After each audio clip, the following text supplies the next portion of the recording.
Makikita sa 10-year-old German Shepherd na si Nick ang pagkahapo dala ng edad. Isa siyang retired explosive detection dog ng PNP Special Action Force.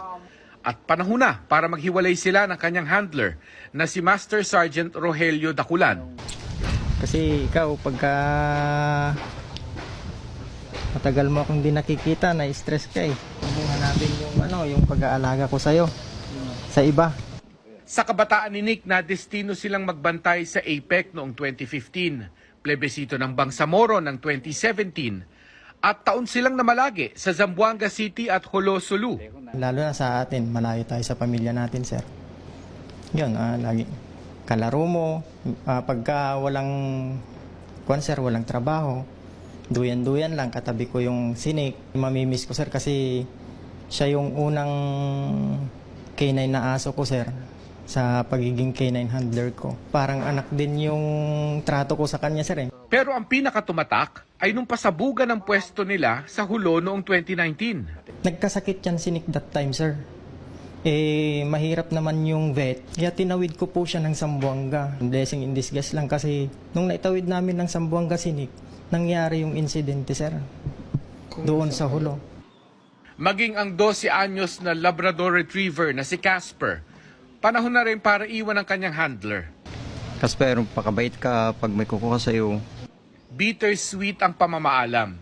Pakonsuelong hindi ito tulad ng unang aso niya na hinawakan na pumanaw daw dahil sa katandaan.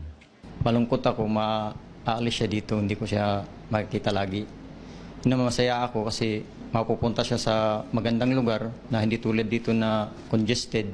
Baligtad naman yan sa kaso ni Snow, ang 13-year-old Labrador na veterano ng 2013 Zamboanga Siege, na iniwan ng una niyang handler na namatay naman sa sakit. Ininda raw ito ni Snow noon. Siyempre sir, matagal sila nagkasama yung original handler na. Ang tawag niya kay Snow, sir, Inday.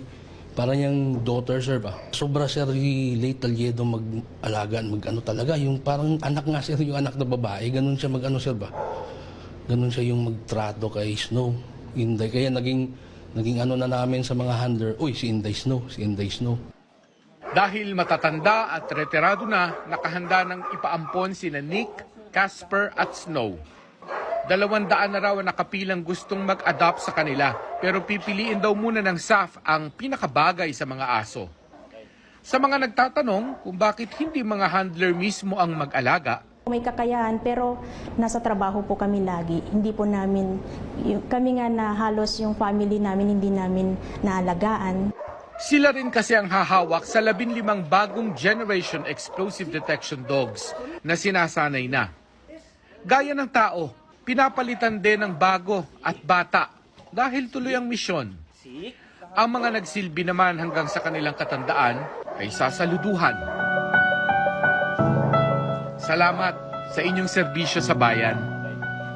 Para sa GMA Integrated News, Mark Salazar, nakatutok 24 oras.